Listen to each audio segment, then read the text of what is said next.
Gloria, gloria a nuestro Señor Jesucristo. Aleluya, aleluya. Nosotros como hijos de Él debemos aprender a vivir en victoria. Claro, porque cuando estamos aproblemados, angustiados, preocupados, afligidos, decaídos, depresivos, tantas veces, tenemos que aprender a superar todos esos tiempos como viendo al invisible. Como lo hizo Moisés. Dejó el palacio del faraón, se emprendió en el desierto como viendo al invisible. Se sostuvo como viendo al invisible. Entonces, esta es la parte que a nosotros como hijos de Dios tantas veces nos cuesta entender, porque tenemos una dicotomía. Por un lado, desde el púlpito se habla de bendición, vida eterna, gozo, y en nuestra vida diaria parece que la cosa fuera diferente. En este día yo quiero compartir con ustedes una palabra que tiene que ver con eso, porque la palabra de Dios nos enseña y nos promete una vida fructífera. Hemos sido creados para ser fructíferos, para ser exitosos, para ser prosperados, para ser bendecidos. Para eso fuimos creados. Sin embargo, en esta dicotomía, generalmente las oraciones y las canciones son de llanto, de gozo. Ayúdame, Señor, y lloramos. Es cierto que Él es nuestro ayudador, es cierto, pero tenemos que enfocarnos en la forma como Él nos está ayudando para alcanzar su propósito. Su propósito, no para salir del problema, porque el problema en definitiva, Dios lo va a usar para su gloria. Yo quiero invitarle para que usted lea un par de pasajes. En Génesis, capítulo número 1, versículo 28.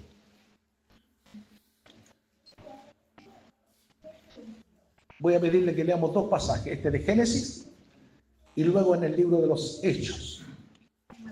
Primero leemos Génesis capítulo 1, versículo 28.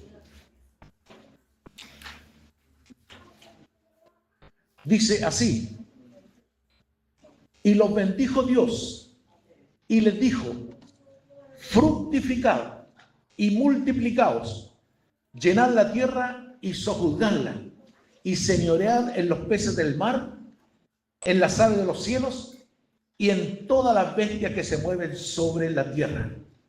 Fructificad. Ese es el propósito que Dios estableció sobre la raza humana en Adán. Entonces la fructificación forma parte del propósito de Dios para la humanidad. Ahora les pido que vamos al libro de los Hechos, en el capítulo 8, el versículo 26.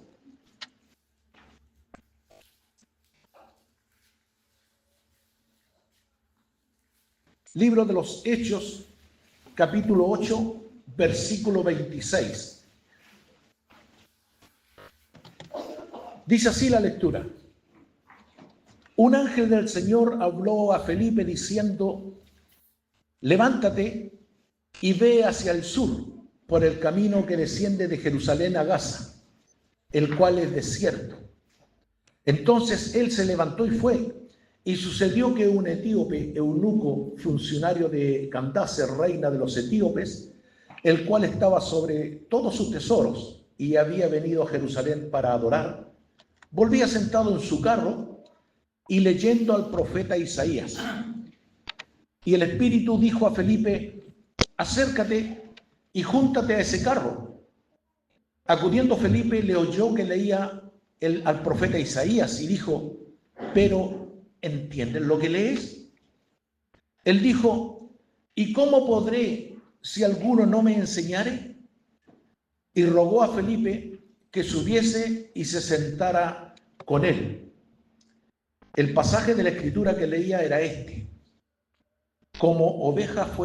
como oveja a la muerte fue llevado, y como cordero mudo delante del que los trasquila. Así no abrió su boca. En su humillación no se le hizo justicia. Mas su generación, ¿quién la contará? Porque fue quitada de la tierra su vida. Respondiendo el eunuco dijo a Felipe: te ruego que me digas, ¿de quién dice el profeta esto? ¿De sí mismo o de algún otro? Entonces Felipe, abriendo su boca y comenzando desde esta escritura, le anunció el evangelio. Elegí estos dos pasajes porque quiero explicarles a ustedes a través de la palabra el propósito que Dios tiene para nuestras vidas. En Génesis, claramente, Dios establece el propósito para la humanidad: fructificar.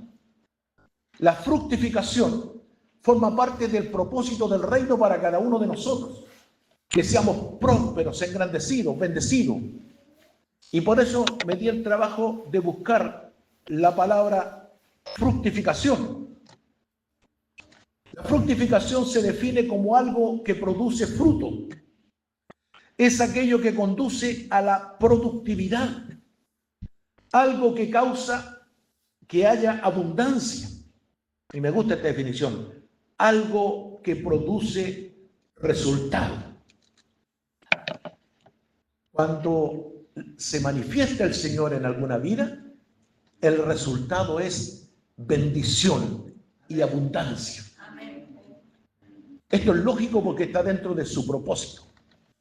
Entonces, es necesario que nosotros entendamos el proceder de Dios y el proceso que nosotros debemos vivir para alcanzar esa productividad, para alcanzar el propósito.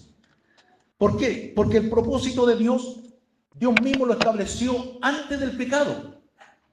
En el capítulo 3 del Génesis, allí entra en la historia del hombre el pecado sobre la humanidad. Pero el propósito de Dios fue establecido antes del pecado, por lo cual cuando el pecado vino, solamente retrasó el propósito. Pero cuando Cristo aparece y se lleva el pecado, Cristo nos reconecta con el propósito inicial que Dios tuvo para nosotros. Entonces, lo que Dios quiere hacer en nuestra vida como hijos de Dios, como cristianos, es que nos reconectemos con el propósito inicial. ¿Cuál es? Que seamos fructificados, que nos multipliquemos, que nos engrandezcamos. Porque Dios, sepa usted, no quiere que usted sea un evangélico que viene a un templo a adorar a un Dios y a escuchar mensajes del reino de los cielos, mientras en su vida está viviendo una miseria, una pobreza, una necesidad, una preocupación y una aflicción. Entonces ahí se manifiesta la dicotomía. Por un lado, desde los púlpitos se habla de grandeza, de prosperidad, de bendición, de todo eso, pero en la realidad y en la práctica los cristianos muchas veces viven de derrota en derrota. No, Dios no quiere que usted viva ese tipo de vida, porque Dios le ha puesto por cabeza y no por cola. Dios quiere que usted sea de arriba y no de la tierra.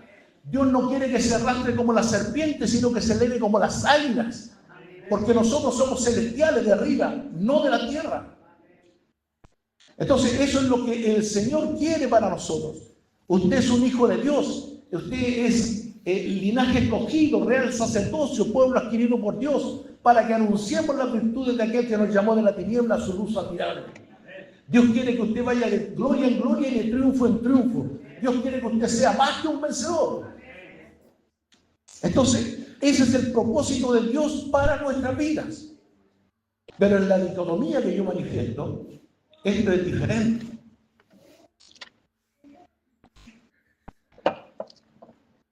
Porque muchas veces los que ministramos al Señor nos damos cuenta perfectamente que la gente llega derrotada, desconsolada, y hay que ponerle un paño para secar sus lágrimas y darle ánimo: siga adelante, hermanito. Pero esto ocurre porque nosotros no hemos entendido el propósito de Dios. Génesis 1:28 es claro. Dice, y los bendijo Dios y les dijo, fructificad y multiplicaos, llenad la tierra y sojuzgadla, señoread sobre los peces del mar, sobre las aves de los cielos y sobre todas las bestias que se mueven sobre la tierra. Usted está llamado a gobernar y no a ser gobernado, a ser cabeza y no cola, porque somos hijos de Dios, somos especial tesoro en la presencia de Dios, somos como la niña de sus ojos. Entonces, teniendo tal amor de Dios para nuestras vidas, nosotros que somos hijos del Rey, tenemos que vivir como hijos del Rey, en victoria.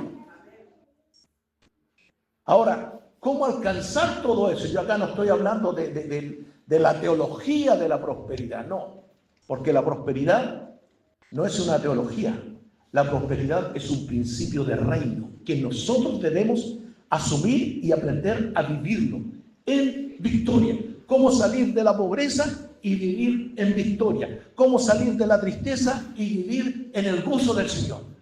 De esto se trata el reino de los cielos. Ahora, claro, es fácil decir que eso se lo dijo a Adán y que eso es del Antiguo Testamento y que eso se lo dijo a una persona específica.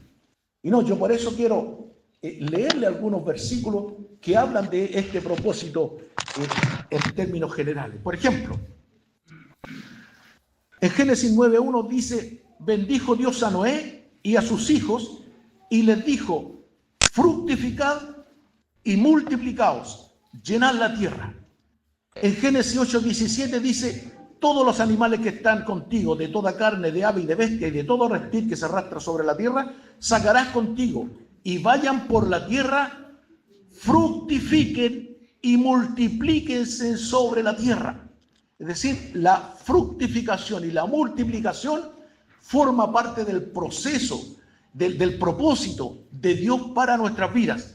Aquí en Génesis 17:20 dice, y en cuanto a Ismael, también te he oído, y he aquí que le bendeciré y le haré fructificar y multiplicar mucho en gran manera. 12 príncipes engendrará y haré de él una gran nación. Es decir, la fructificación y la multiplicación no solo está diseñada para nosotros, sino también para nuestra herencia, para nuestros herederos. Nuestros hijos, los nietos y las generaciones que vengan serán bendecidas porque nosotros hemos tomado una decisión por Cristo. Esa es la promesa que está en la palabra de Dios. Y como Dios no miente, esta promesa tiene que cumplirse.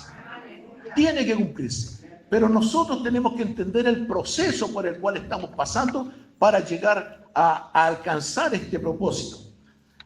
En el Éxodo, por ejemplo, 1:7 dice así, los hijos de Israel fructificaron y se multiplicaron y fueron aumentados y fortalecidos en extremo y se llenó de ellos la tierra.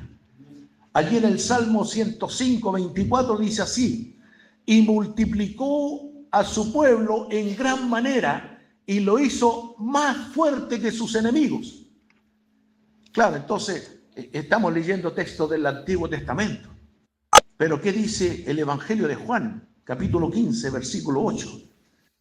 En esto he glorificado a mi Padre, en que llevéis mucho fruto y seáis así mis discípulos. Por lo tanto, tu destino, hermano, tu destino, hermana, está marcado por una palabra de Dios. Dios te destinó para que tú seas fructificado y para que te multipliques sobre la tierra, para que seas cabeza y no cola, para que seas victorioso. Por eso Pablo llegó a decir, todo lo puedo en Cristo que me fortalece, porque él había entendido el propósito de Dios para su vida.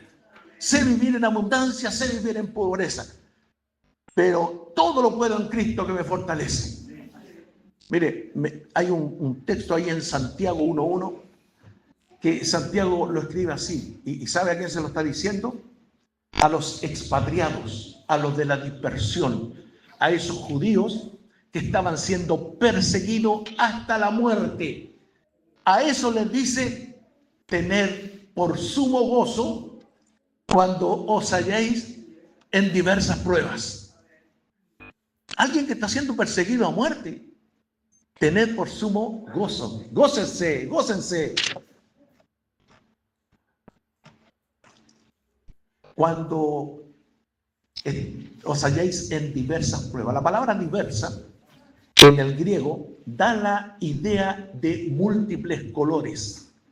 Cuando os halléis en múltiples pruebas de distintos colores, de distintas temáticas, pruebas de problemas económicos, problemas de enfermedad, problemas de persecución, problemas personales, problemas de familia, en múltiples o diversas pruebas de distintos colores, tener por sumo gozo. Entonces este mensaje en apariencia es contradictorio,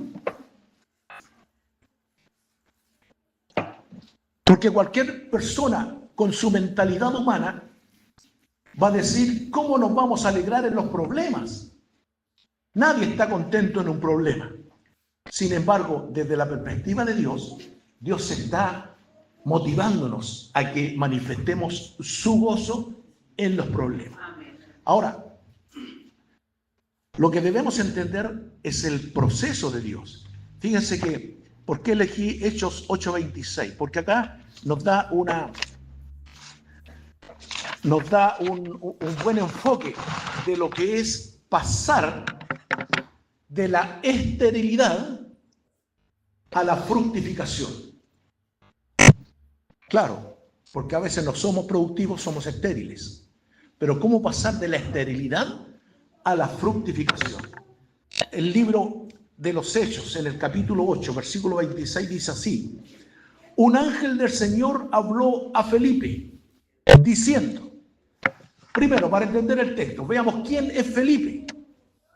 Felipe era un creyente que fue llamado a servir a las mesas. Pero cuando entendió el propósito de Dios, Dios le levantó y le comenzó a usar en una forma poderosa, sanando enfermos, liberando endemoniados, haciendo milagros allí en Samaria. Le levantó en forma poderosa que Felipe de diácono dio un salto a un gran evangelista. Y como el hombre fue encontrado fiel, el Espíritu le tomó y le llevó a predicar allí a un etíope. Ese era Felipe, un hermanito que estaba sirviendo a las mesas, convertido en un gran evangelista poderoso, potente, con evidencias, señales, prodigios, milagros. Entonces pasa de la esterilidad a la fructificación. Y lo lleva el Espíritu a encontrarse con un eunuco etíope que había subido a Jerusalén a adorar y ahora que venía de vuelta a su país. Entonces, lo que nos enseña la hermenéutica es hacerle preguntas al texto, de tal manera que del texto saquemos su respuesta. Entonces, preguntemos en este texto, ¿quién era este eunuco? ¿Quién era este etíope? Mire, un eunuco es una persona a la cual castraron, lo hicieron estéril, lo hicieron improductivo. Y este ser improductivo estaba a cargo de los tesoros de la reina. Era la costumbre de ese tiempo castrar especialmente a los que estaban en posición de gobierno, especialmente si la reina era mujer, por evitar los problemas de diferencia de género por un lado, y para que el hombre se dedicara enteramente a su servicio. A este etíope lo habían castrado y estaba sirviendo a la reina. Existen tres tipos de eunucos: los que nacen naturalmente, los que se castran voluntariamente, y este otro que lo castraron para servir. Al etíope eunuco que está hablando la historia, al que Felipe le predicó, era un hombre que lo habían castrado los hombres para el servicio de la reina. Entonces, es lo primero que dice, que era eunuco. Segundo, tenemos que decir que era africano, porque era de Etiopía. Entonces, si bien es cierto, allí están los hermanos morenitos, pero no era un negro que venía comiendo plátano, no, era un hombre que sabía leer. Y en ese tiempo, saber leer le daba otro nivel. Entonces no era cualquier africano, era uno que sabía leer. Y tercero, era un judío. Había abrazado la religión judía. Había subido a Jerusalén a adorar a nuestro Dios, a Jehová de los ejércitos. Y subía cada año a adorar y volvía a servir a los tesoros de la reina.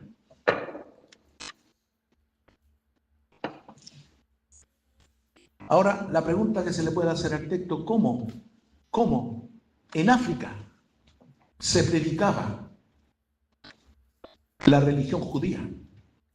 ¿Cómo en África habían creído en el Dios que creó los cielos y la tierra? Entonces, allí tenemos que revisar las Escrituras y nos vamos a remontar al tiempo de Salomón, cuando Dios había establecido a Salomón como rey en Israel. Y Salomón recibió mucha sabiduría. Salomón no pidió riquezas, no pidió comodidad, pidió sabiduría. Y Dios no solo le dio sabiduría, sino que le dio riquezas y prosperidad. Salomón se supo enfocar en su petición. Entonces, era un hombre tan rico y tan sabio que venían los reyes de la tierra de distintos lugares a conocer su sabiduría. Y en Segunda de Crónicas sale este relato, dice que la reina de Saba vino a admirar la sabiduría de Salomón y esa sabiduría superó sus expectativas, de tal manera que quedó impresionada y trajo tesoros y se los regaló a Salomón. Entonces, esta mujer en el encuentro con el rey Salomón, la reina de Saba, un país africano, que vino y le preguntó a Salomón, lo más probable, ¿cómo tú tienes tanta sabiduría y tanta riqueza? Y Salomón tuvo que revelarle la causa de su bendición. Y le dijo, el Dios de Abraham, el Dios de Isaac, el Dios de Jacob me ha puesto por rey y me ha bendecido. Y la mujer tomó esa fe y se la llevó a África. Y ahí en África ya conocían el nombre de Jehová, nuestro Dios. Por eso este etíope, eunuco, conocía a Jehová de los ejércitos y todos los años subía a adorar a Jerusalén. Y luego cuando venía de vuelta, se da este diálogo en el que Felipe se acerca al carro y lo escucha leer este pasaje. El pasaje hablaba de Jesucristo.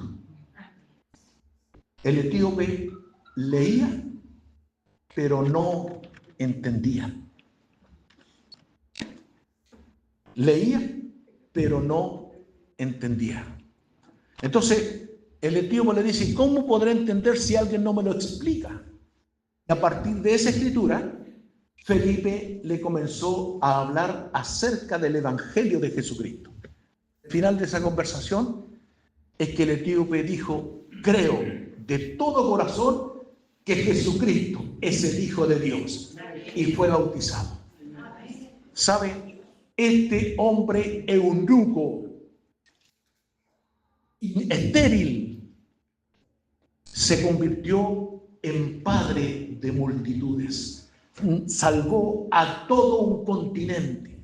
El Evangelio fue predicado por él y tuvo muchos hijos espirituales. Se convirtió en padre espiritual de multitudes. Siendo estéril, ahora se multiplicó. Pasó de la esterilidad a la fructificación, solamente por una palabra revelada por Dios.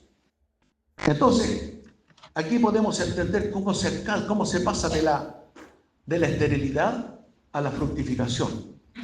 Lo primero, hay que saber leer.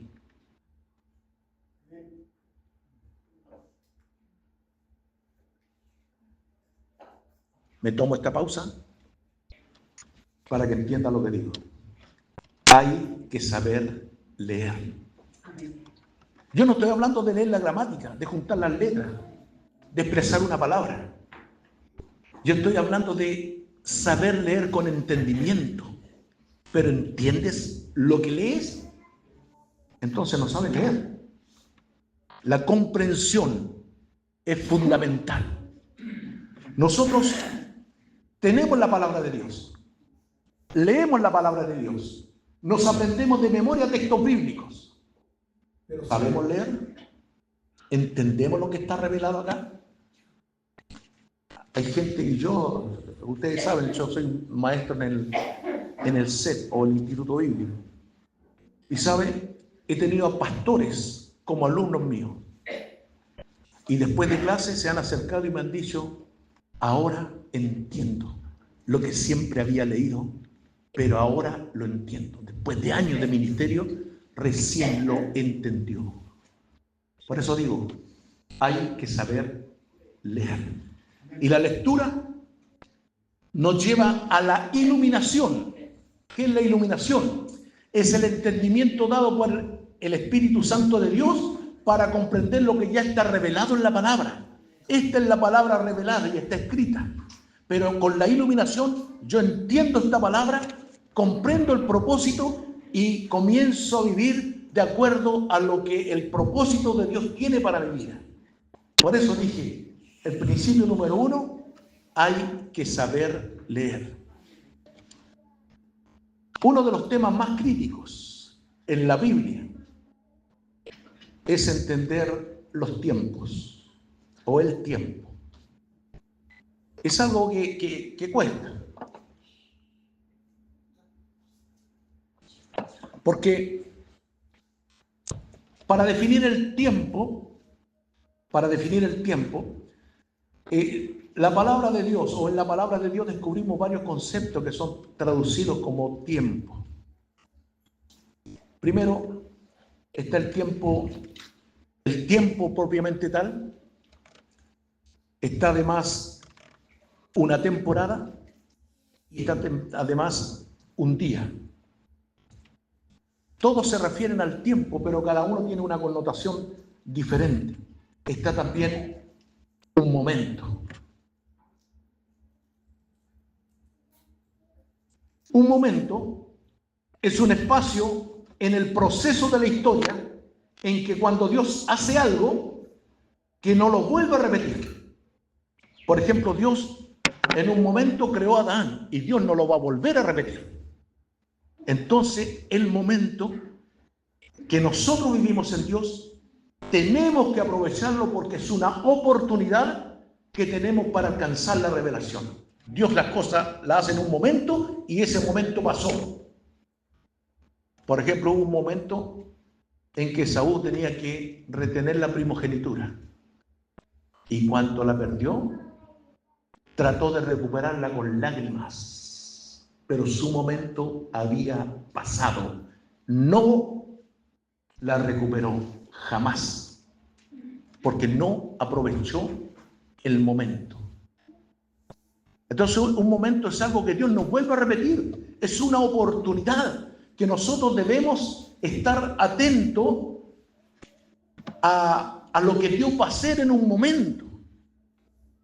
Por ejemplo, en un momento Esther era esclava y al momento era reina, porque tuvo una conversación con el rey.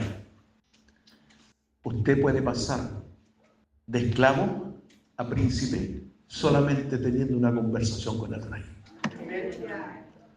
Dios puede cambiar su vida de un momento a otro, porque Dios es el Dios de los de repente. De repente vino un viento recio, de repente fueron transformados y empoderados. Esos son los momentos de Dios. Pero para eso hay que estar expectantes, dispuestos, atentos. No podemos enfrascarnos, no podemos bajar nuestra vista y encerrarnos en nuestros problemas. Estemos expectantes a lo que Dios va a hacer. A lo que Dios va a hacer. Luego, por definición, se usan dos palabras para definir el tiempo. Primero, está el cronos. Estoy hablando de un concepto griego, el cual se traduce como tiempo, que se refiere al tiempo natural. Nosotros sabemos qué hora es en este momento, sabemos que a tal hora tenemos que cumplir con un compromiso, sabemos que tal día debemos presentarlo en algún lugar. Ese es el cronos, el tiempo natural. Pero también existe el kairos. Y la palabra kairos, generalmente nosotros la definimos como el tiempo de Dios. La palabra kairos es una palabra que viene de la mitología. Y los griegos enseñaban y usaban esta palabra, kairos. En la mitología se inventan muchas fábulas. Entonces, la fábula del kairos es la siguiente: que cada cierto tiempo pasaba un hombre de pelo blanco y cuando pasaba había que atraparlo. Ese es el kairos. Entonces, muchas veces en el tiempo de Dios, Dios va pasando y usted tiene que tomar la bendición. ¿Por qué? Porque si no la toma, pasó. Es otro momento. Y muchas veces, como creyentes, estamos perdiendo grandes oportunidades porque Dios ha querido bendecirnos y nosotros no hemos sido capaces de atrapar esa bendición porque no le hemos creído a Dios o porque hemos cuestionado a veces hasta al predicador. Dios le ha dicho tantas veces desde el púlpito: Dios te va a bendecir, Dios te va a prosperar, Dios te va a levantar, y lo cuestionamos. Entonces, dejamos pasar ese momento, dejamos pasar ese kairos de Dios. Por eso se pide prestado a la mitología la palabra kairos para entender que hay cosas que Dios hace en un momento.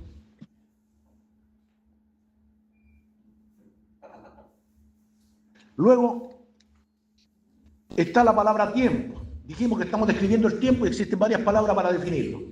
Está la palabra tiempo. Tiempo no es lo mismo que un momento. Por ejemplo, Eclesiastés dice: todo tiene su tiempo. ¿Ya? Eclesiastés era Salomón, un hombre sabio, pero que pudo definir y entender los tiempos. Todo tiene su tiempo. Él hablaba en un sentido humano. Pero a decir verdad, un tiempo es cuando Dios categoriza eventos determinados en un momento de la historia. Entonces, saber leer los tiempos es importante. Por ejemplo, cuando llegaron estos magos del Oriente, llegaron buscando al rey porque ellos estaban leyendo el tiempo de la aparición de la estrella que anunciaba el nacimiento de Jesucristo. Ellos estaban atentos al tiempo.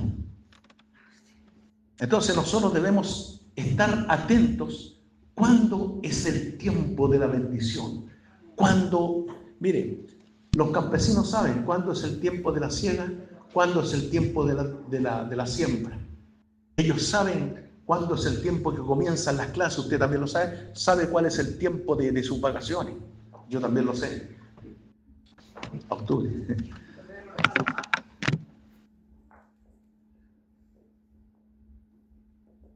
Fíjese en un detalle. Hay un principio en la Biblia que podemos sacar de un versículo.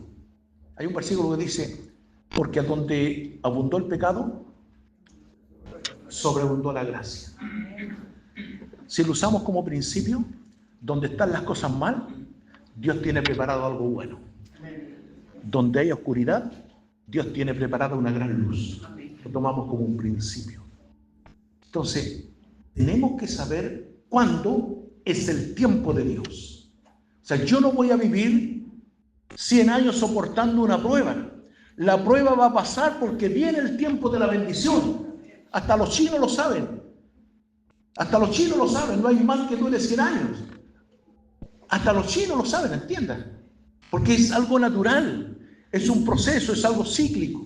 Entonces vamos a sufrir problemas, vamos a tener aflicciones, vamos a tener preocupaciones, pero debemos estar atentos al tiempo de la bendición, porque un día se tiene que cumplir la palabra. Muchas veces desde los púlpitos, yo he escuchado esto de muchos predicadores que profetizan sobre una persona: vas a prosperar, vas a ser bendecido, y la gente vive soñando con la bendición, y mueren soñando con la bendición. Si es una profecía, algún día se tiene que hacer realidad. Entonces nosotros tenemos que aprender a vivir de realidades. Lo real es que en este momento estoy pasando una prueba, pero lo real y lo cierto, tengo la certeza, tengo la convicción que viene el momento de la bendición. Eso es fe. La certeza de lo que se espera, la convicción de lo que no se ve. Tenemos que vivir en fe y no en esperanza, soñando hasta que nos muramos, nos vamos a morir soñando. Eso pasa con muchos cristianos que no han entendido los tiempos de Dios. Y el otro concepto con el cual se define tiempo es temporada. Mire, en la palabra de Dios, en el cuarto día, en Génesis, en el cuarto día, Dios crea la lumbrera y separa el día de la noche. Hay temporada de día, hay temporada de noche. Hay verano, otoño, invierno, primavera. Entonces las temporadas yo no las puedo adelantar ni las puedo retrasar. Tengo que entenderlas. Usted no puede adelantar el invierno ni retrasar el verano. Usted quisiera, por ejemplo, que el verano durara todo el año. No puede. No puede, porque son temporadas. Entonces las temporadas tienen comienzo y tienen fin. Entonces hay temporadas que vienen de parte de Dios que van a ser momentos de aflicción y de prueba, pero hay temporadas en que van a ser de bendición. Por eso Job decía, él estaba sufriendo, él tenía una sarna maligna, él estaba viviendo en una forma miserable y decía, aunque mi carne sea deshecha, yo sé que mi Redentor vive. Esta temporada va a pasar y sé que viene la temporada de la bendición. Y cuando vino la temporada de la bendición, dijo, Señor, de oídas te había oído, pero ahora mis ojos te ven claramente. Por lo tanto, me arrepiento en polvo y ceniza. Se arrepintió de todo lo que había vociferado de parte de Dios o se había equivocado y pudo recibir la bendición, la fructificación, la multiplicación. Porque ese es un principio de Dios que se dio antes del pecado. El pecado retardó el proceso, pero Cristo nuevamente nos reconecta con el propósito inicial. Con esto estoy diciendo que usted fue elegido para bendición, que usted fue elegido para ser fructífero, que usted no fue elegido para vivir una cesantía permanente. Dios quiere bendecirle, prosperarle, lo quiere hacer, pero este es un principio de reino, no es una doctrina, no es una teología, es un principio de reino.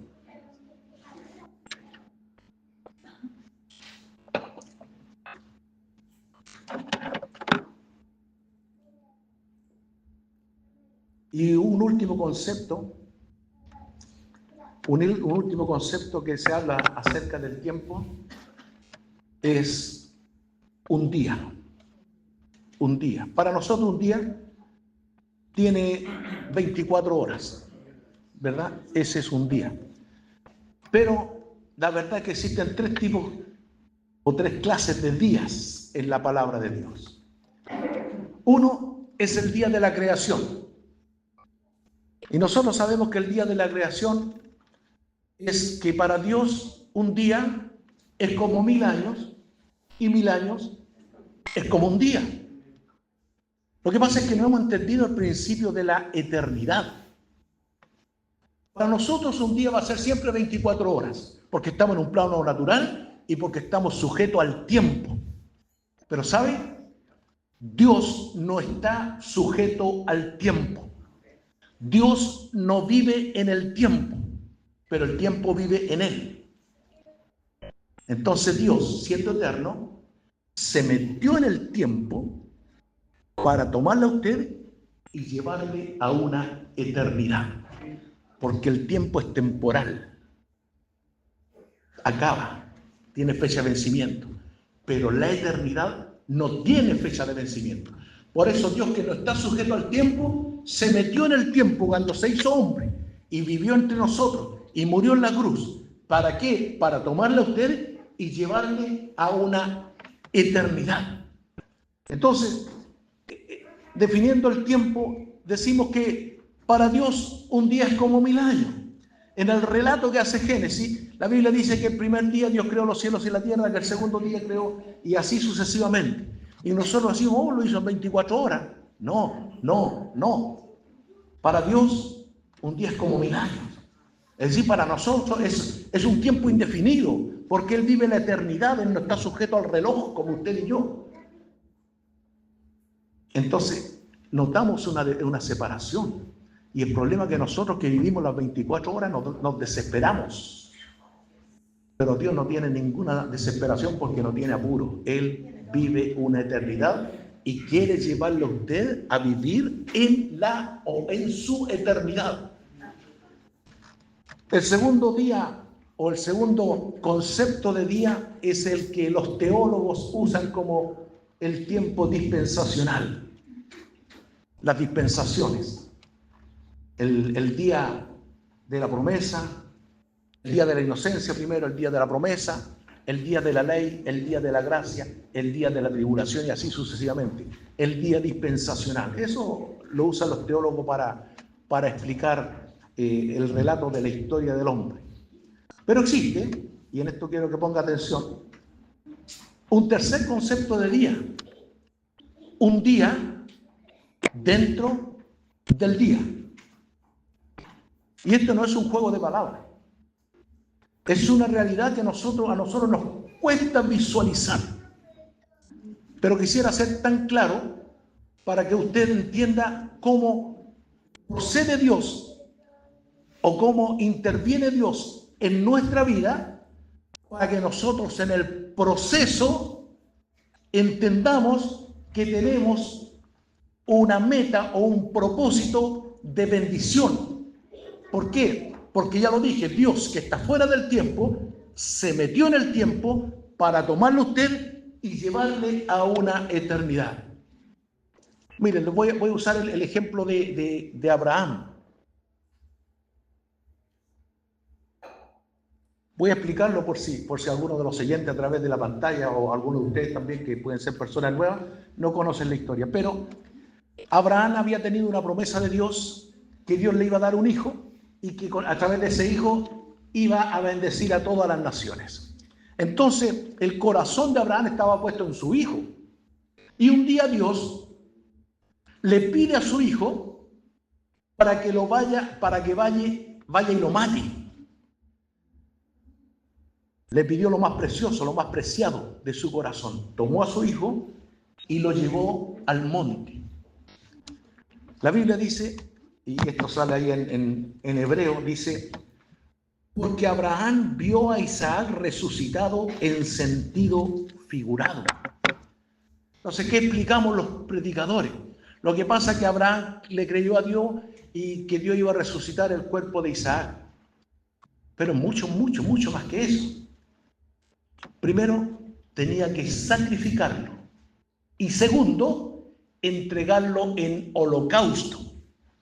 ¿Sabe lo que es un holocausto?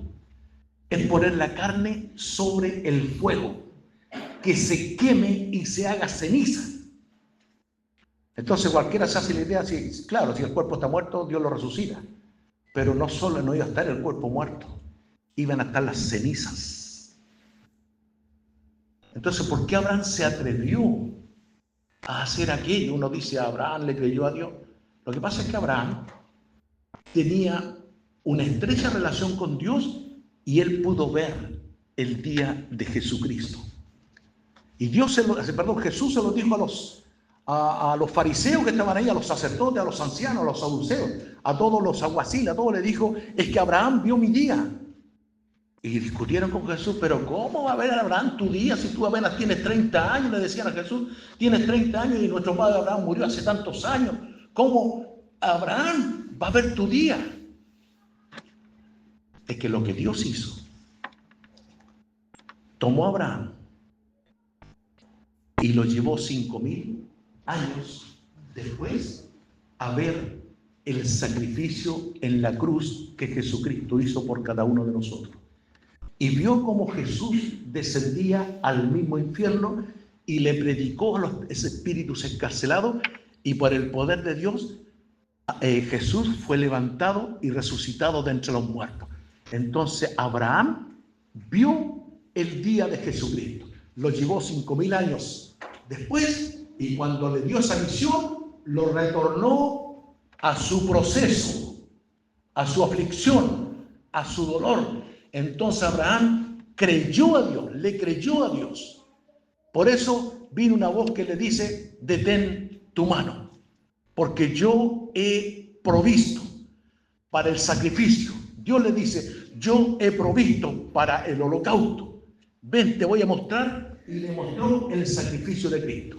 Entonces Abraham, en el tiempo natural, en su día, pudo ver el día del Señor. Un día dentro de un día. Cuando nosotros visualizamos lo que Dios va a hacer, estamos proyectándonos, no en este día de 24 horas, estamos proyectándonos al tiempo de Dios. Porque Dios tiene una bendición para tu vida.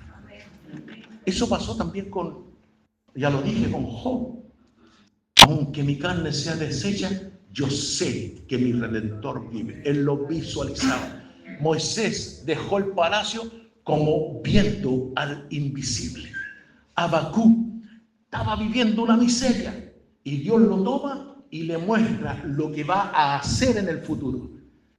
Y Habacuc se levanta y dice: aunque la higuera no florezca, ni en las vidas haya fruto, aunque el ganado no nos dé el mantenimiento, con todo yo me alegraré en Jehová, el Dios de mi salvación, porque ya sé lo que va a hacer, ya sé que me va a bendecir, ya lo sé, Él me hizo fructífero, Él me va a multiplicar, pero estoy en el proceso.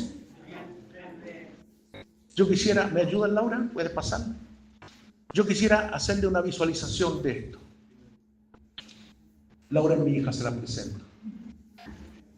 Es la más hermosa de mis hijas que está presente acá. Aquí está el hombre, la humanidad. Aquí está. Y aquí está la eternidad de Dios. Aquí está el humano sufriendo, afligido. Pero Dios le toma y le dice: mira, ven, yo te voy a mostrar cuál es la solución de tu problema. Esto voy a hacer contigo. Y tú me gozas.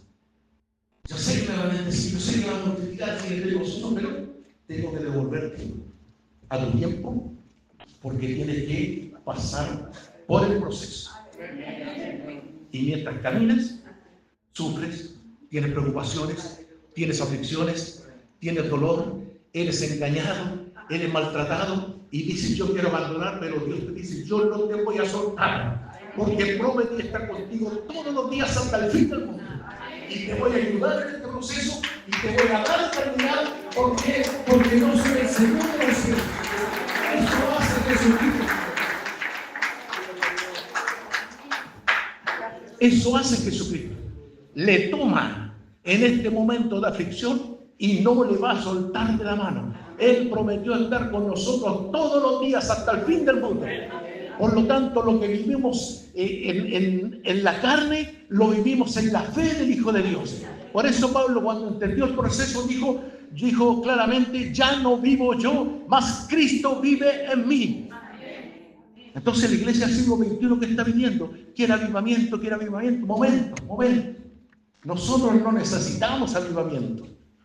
Avivamiento necesita algo muerto, que se le vivifique. Nosotros ya estamos vivos en Cristo. Ya estamos vivos. Lo que nosotros necesitamos es aprender a leer los tiempos de Dios. Aprender a leer. Cuando el etíope entendió quién era el Señor Jesucristo, siendo un hombre estéril, se convirtió en el padre espiritual de un continente. ¿Por qué? Porque el propósito es que nosotros seamos productivos.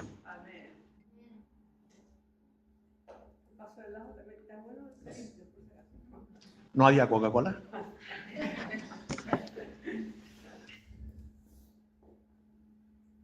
Por eso Hebreos 11:19 dice: porque Abraham vio a Isaac resucitado en sentido figurado.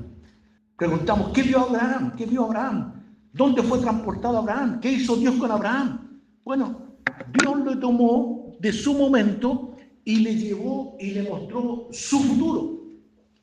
Por eso Cristo después fue y descendió a los infiernos y le predicó a los espíritus encarcelados, a todos aquellos que habían muerto esperando al Redentor. Los tomó Jesucristo y les dio libertad y se los llevó a un lugar que se llama paraíso.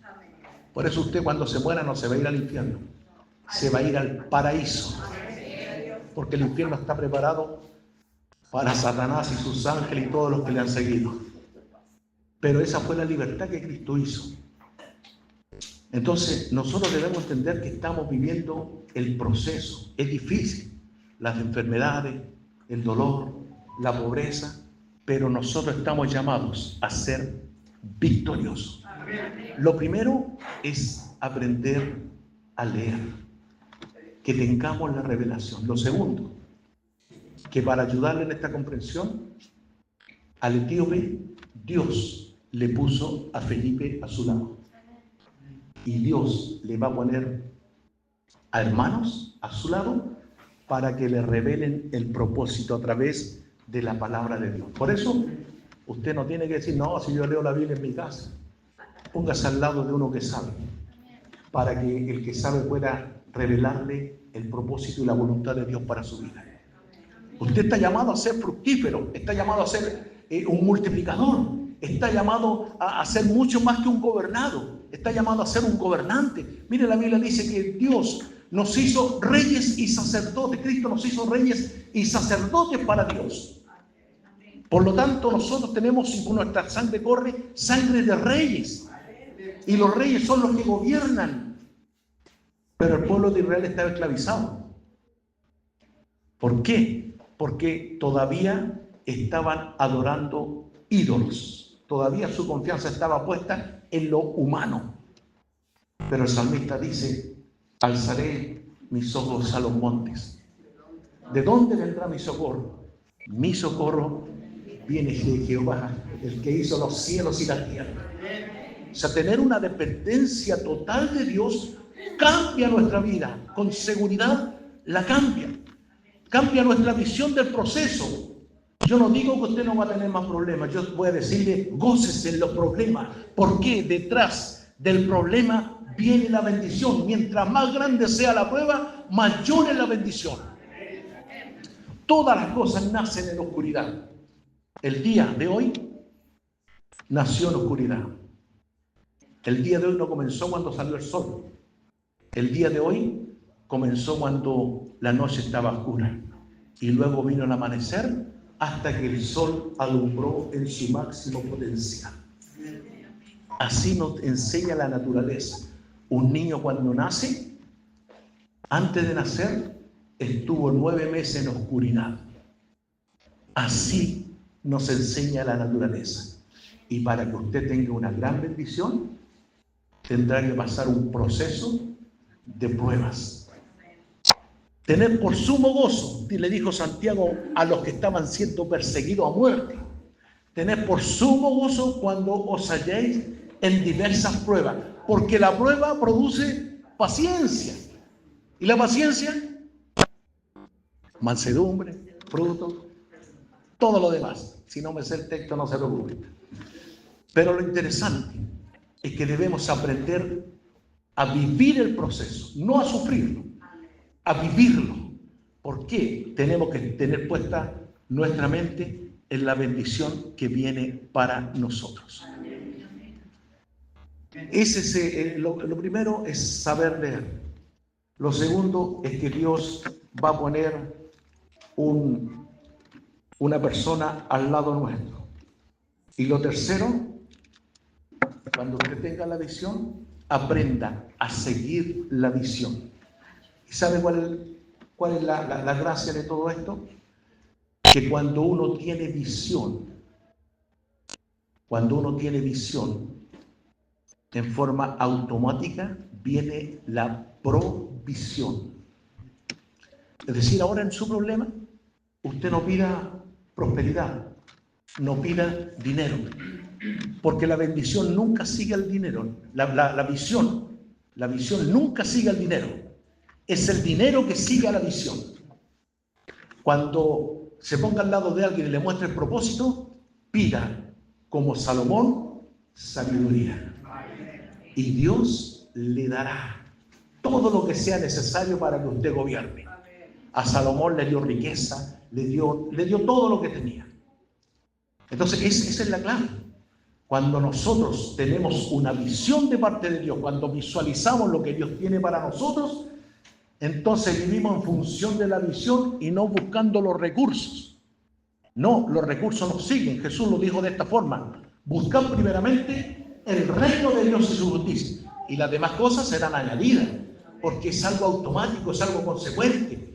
Dios tiene todos los medios para multiplicarle y para fructificarle, pero de usted depende. Si la orden era para el hombre, multiplicado, fructificado. Los recursos los pone Dios. Todos los recursos que hay en el mundo son de Dios, todo. Jesús dijo, la Biblia dice, hablando Dios, mío es el oro y la plata.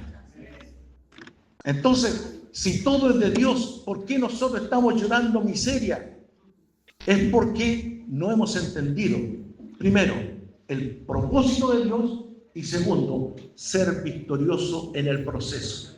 Porque estamos acá sufriendo en prueba y estamos pidiendo, Dios, provéeme. No, Señor, dame entendimiento, ayúdame a entender los tiempos, ayúdame a comprender tu palabra, dame a conocer tu propósito. Y cuando pedimos sabiduría, Dios se encarga de poner todos los recursos. Ese es el proceder de Dios.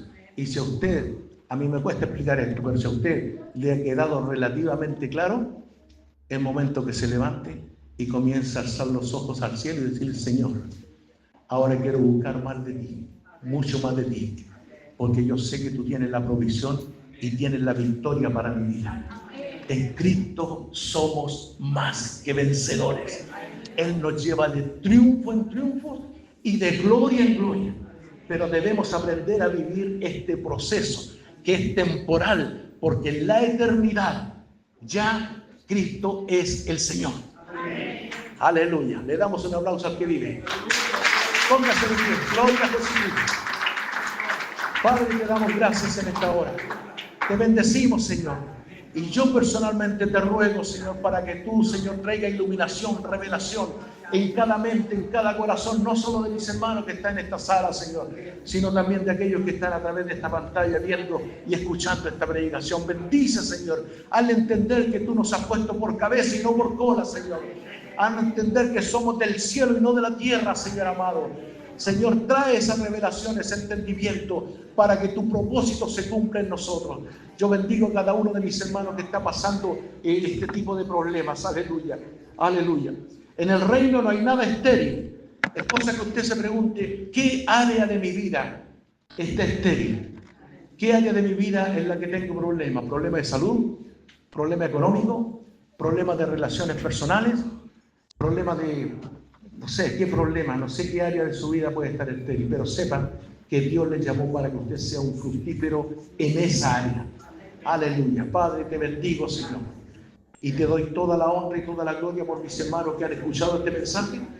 Permite tú, Señor, que a través de tu Espíritu esta palabra siga siendo revelada a sus vidas.